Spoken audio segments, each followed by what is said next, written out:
mga kalamansi, siguro mga 2 kilo to. Ito yung tira natin ng para sa mga maki, bilao. So, para di masayang, may gagawin tayo dito. Napiga na natin. Ito na yung mga balat niya. So, ito na. Next step naman tayo.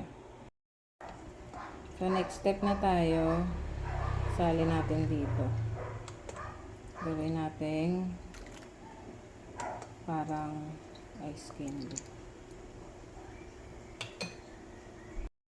So, ganyan lang. Ikot-ikotin lang natin. Ayan. So, ito na nga yung nagawa natin. Iba-iba yan ang size. Depende sa kung anong pagkagamitan. Yung maliliit, gusto mo lang ng panimpla sa toyo, ganyan, pritong isda. So, ayan naman, pangpaksiw, ganyan. So, bahala na. I-freezer lang natin to dahil sa mahal ng bilihin ngayon. Ang mahal ng kilo ng kalamansi, 200. So, ilang araw na rin to pag nasa freezer. Yun lang.